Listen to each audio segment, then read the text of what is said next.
হ্যাঁ, এই যে আজকে আমি চলে এসেছি বরফে। দেখো খালি বরফ আর বরফ।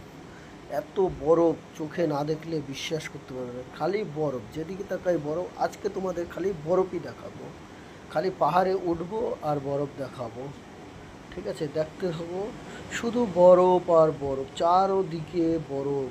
আজ আমি কাশ্মীরের পুরো একদম হিমালয়ে চলে এসেছি, মানে পুরো উঁচু জায়গায়।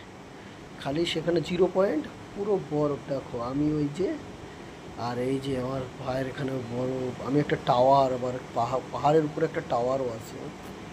যাই হোক, উপর দিয়ে নিচের দিকে দেখো, বাপরে কত উপরে উঠে গেছি আমি। ঠিক আছে, পড়ে গেলেই একদম কাচম্মার হয়ে যাব। প্রচুর উপরে আছি। যাই হোক, অনেক উপরে উঠে এসেছি আমরা তোমাদের বরফ দেখানোর জন্য। আয় দেখো, হাই ফ্রেন্ডস, আমি এখানে। ঠিক আছে, কত নিচে দেখো, ওই যে নিচু, আর আমি কত উপরে পিঁপড়ার মতন লোকগুলো দেখাচ্ছে।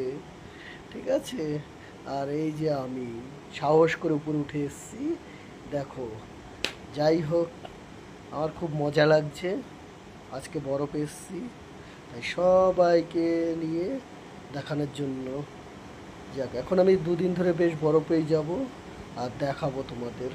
ঠিক আছে, আর আমি দেখো বরফের উপর কীভাবে হেঁটে যাচ্ছি।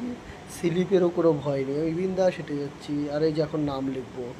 ঠিক আছে, নাম লেখার চেষ্টা করছি বর্ণালীর, কিন্তু লিখতে পারছি, মুছে যাচ্ছে মোবাইলটা এক হাতে। ঠিক আছে, তাও লিখে দেখানোর চেষ্টা করব। দেখছি, এই যে এ এ উল্টো দেখাচ্ছে ক্যামেরায় নাম লিখতে গিয়ে। ঠিক আছে, কিছু মনে করবে না, উল্টোভাবেই করে নেবে। বর্ণালীর নামটা লেখার চেষ্টা করছি হিমালয়ে, সেই কাশ্মীরের পাহাড়ের উপরে বরফের মধ্যে নামটা লিখছি। সবাই দেখুন। ঠিক আছে, বাড়ির লোকের নামটা লিখছি তো, তাই দেখুন সবাই। সে পাহাড়ের উপর লিখে রেখে আসলাম। যা, এই যেমন লেখা কমপ্লিট প্রায়। দেখুন, এই যে কত সুন্দর করে লিখে দিলাম বর্ণালী। তোমার নামটা লিখে দিলাম পাহাড়ের, সেই উঁচু পাহাড়ের উপরে। ঠিক আছে, আর আসতে পারি কি না পারি ঠিক নেই। যাক, নামটা লেখা হয়ে গেছে। আবার চলো, আবার একটু ঘুরে ঘুরে দেখাই। হ্যাঁ, কত উপরে উঠে যাচ্ছি দেখেছো। কষ্ট হচ্ছে, কিন্তু আনন্দ ইসে না কষ্টটা ভুলে যাচ্ছি। ঠিক আছে, বাই, টাটা, আবার দেখাবো পরবর্তী ইসে।